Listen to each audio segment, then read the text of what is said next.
Welcome to my Atari ST Nostalgia trip, and boy has it been some time since I published a video. I guess my work and private life got a bit busy lately, and I also just didn't feel like it at some times, because I feel if I make a video it should also be something that I enjoy doing at the moment. But here I am, and I'm here to erase a bad memory, because my last video was on the unplayable, unfinished mess that is Crazy Cars. So out of 2 Titus games I played on this channel, 2 of them made it into the Shameless Trash Museum, which makes me wonder, are all Titus games just that bad?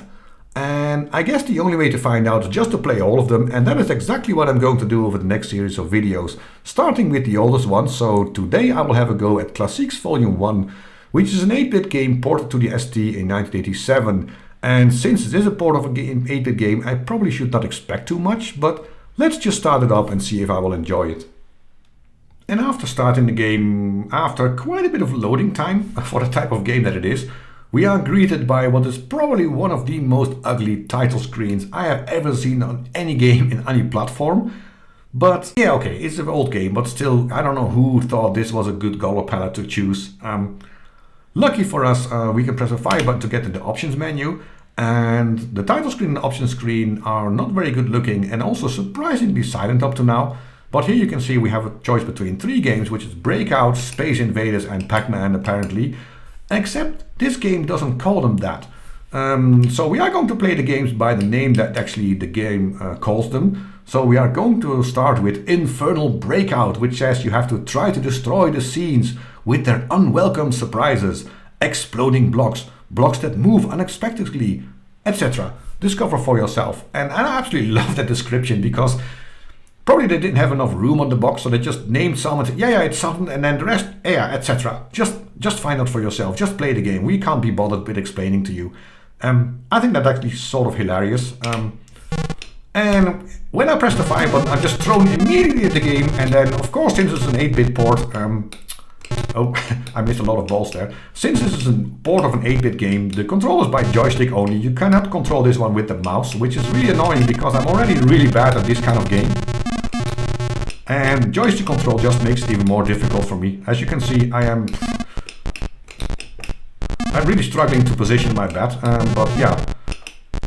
At the moment there are not so many unpleasant surprises. There are actually a lot of pleasant surprises that the game gives me a lot of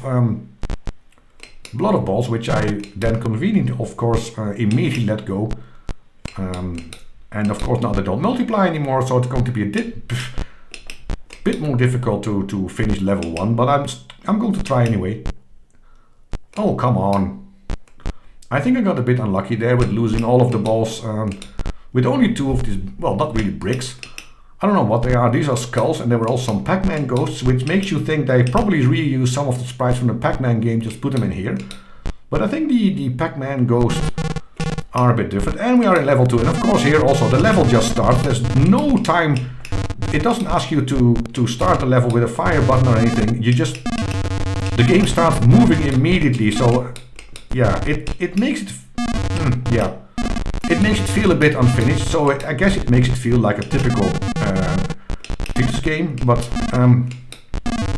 at least we have lots of balls and no real unpleasant surprises as of yet. But I think in the next level there will be some more challenges to overcome, instead of just a bunch of balls bouncing past your bat. And ooh, that one was moving really fast, and I made it slower. I actually did something good, and I shouldn't really look where the ball, and boom, and there was a grenade dropping. So now we get to the point where the game suddenly gets a lot more difficult. So it throws grenades at me. It moves my bat higher, which makes it more difficult to react.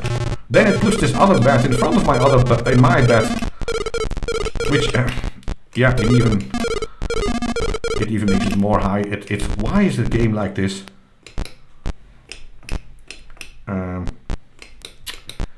It was very difficult to describe with all the stuff going on, but yeah, it's also,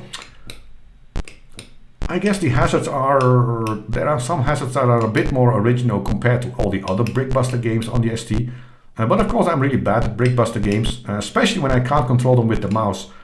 And of all the Brickbuster games you can play, this is probably not the one you would choose, because in 1987 there was another Brickbuster game ported to the ST, which was called Arkanoid, and I think I think I would choose that one over this one quite easily. And I'm also not... I'm not too impressed with the sound effects, to be honest, in this game. And God, it's going to be challenging to actually get that one brick. It's...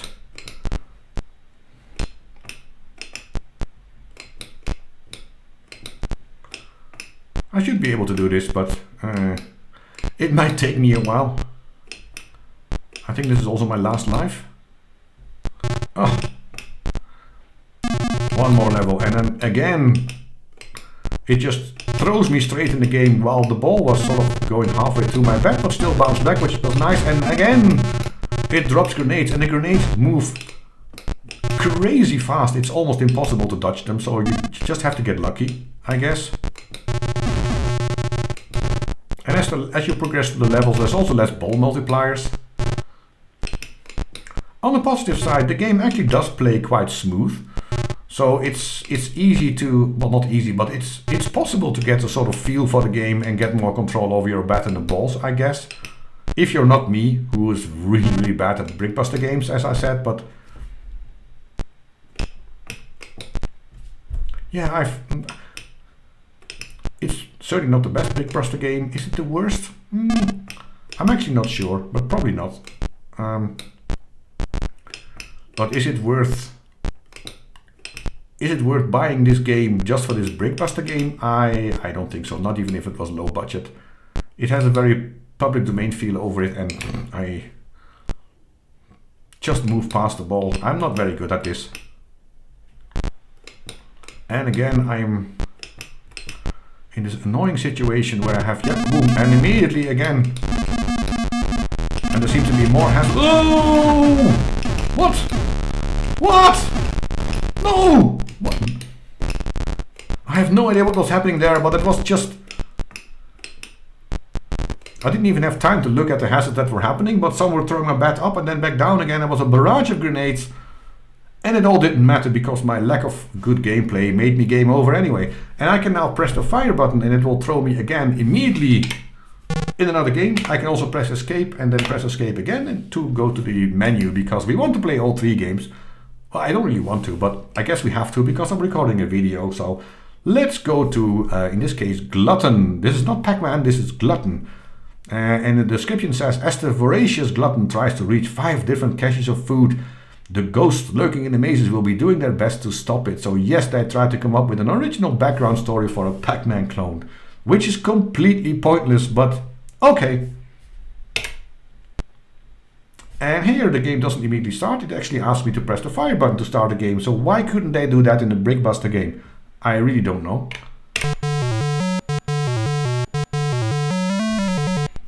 And I guess that was an attempt at the original Pac-Man startup music.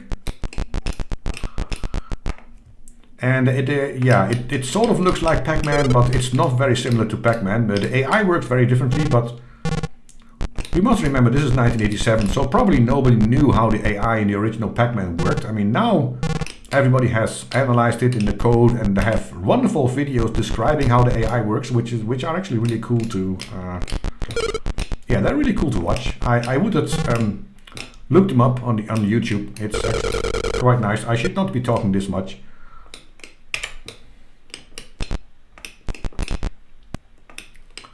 And as the game description suggested, there are indeed 5 levels in this game. And unlike the original Pac-Man, I don't have the power to go around corners a bit faster than the ghosts, it seems, so that goes cut me quite easily. And is this a good Pac-Man clone?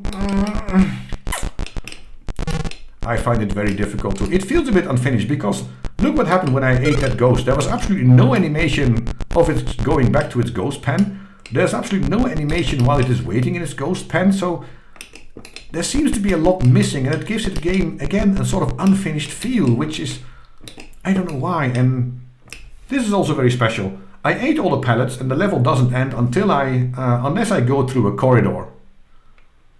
And I have no idea why they put that in the game. But yeah, I guess we are in level 2, which is, I guess is nice. And of course the maze layout changes in this one. It has 5 different layouts. And for some reason my Pac-Man didn't go left while I was pressing left on my joystick, so probably I was not pressing it entirely correctly. Oh, come on! And I gamed over. I'm gonna have another game, because I have a little bit more to tell about this Pac-Man. I think in my test run I actually made it to level 4, which becomes really, really difficult. But the nice thing is, if the ghosts are sort of far away, or if you want to speed up things, if you hold down the fire button, and actually the game goes in sort of turbo mode. And you can play really fast, and I think if you have a pallet, the ghosts actually keep moving slower, so you can catch more of them. But the ghosts that are not in panic mode, or whatever it's called in Pac-Man, the ghosts that are not in panic mode, they are actually they are also speeding up. But it's a nice touch. Oh, come on.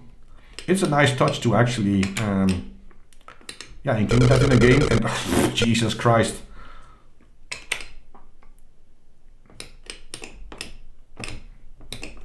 I should focus a bit more on my gameplay, probably. And as you can see, the ghosts are really, really hunting for me. Oh, god damn it. Sorry. I try to keep my channel free from profanity. So sorry about the curse there. That was not meant. I didn't mean to say that. But let's just quickly go to the corridor and get to level 2.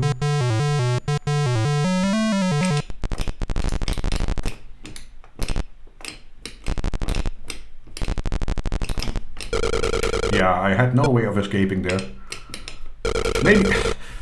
Maybe I should not hold my fire button all the time to do turbo mode. But yeah, the Pac-Man clone, it sort of plays kind of smooth, and I really, really wanted it to be good, because I really, really wanted to have a good Pac-Man clone on the ST. And in 1987 there weren't a lot. Maybe this was even the first one. Later, of course, there were way, way better clones with nicer options. But yeah, I played it for a while, but not for long, because I can tell you this one, also because the lack of sound effect, it gets boring really fast. Which makes you think, is the Invaders game a bit better? Actually, for this game, the description is actually the closest to the original of all 3 games. And so that's probably a positive thing. I would say that the gameplay, the graphics don't really make sense. I mean, there are aliens, there's a tank. So I'm fighting aliens with a tank, but I'm doing so from underneath medieval castles, or Renaissance castles, not really medieval.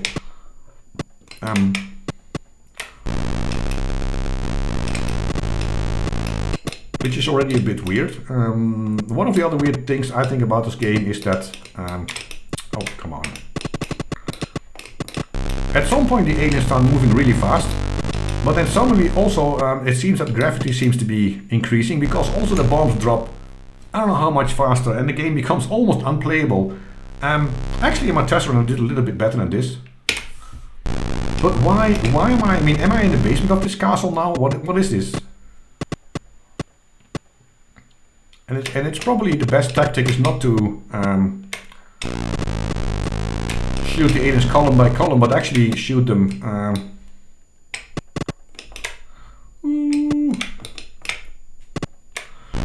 actually shoot the aliens row by row. So you don't have this bottom row, but I'm not entirely sure. I was never really good at Space Invaders, and to be honest, I'm also not really a Space Invaders fan. I will say that of all the clones, this one is probably the most original, although it has its flaws also with the grenades dropping. You spawn and there's already grenades so close that it's impossible to dodge it, which happened here before I gamed over. But yeah, it's somewhat playable, but not really good. And to be fair, I played all the 3 games, I'm already bored, and in the end, I know I cannot be too harsh on this one since it's a very early game. And I guess it's okay to keep you occupied for a few minutes, but for all 3 games there were also, especially at this point, there are so many better versions available. I mean, remember, as I said, Arkanoid was released for the ST in the exact same year as this one. So there's no question which big Brickbuster game you should play. It's not this one, spoiler alert. And I fully understand why I really never looked back at this game by the end of 1987. It's only worth it for a nostalgic look, but nothing else. It's not bad enough to go into the Shameless Trash Museum because it's actually playable, and though it feels a bit unfinished, it's not too bad. It's not unfinished in the sense that it ruins all the gameplay. But yeah, that's really it. For nostalgic look, fine, but for nothing else, to be very honest. And with that, I would like to thank you for watching.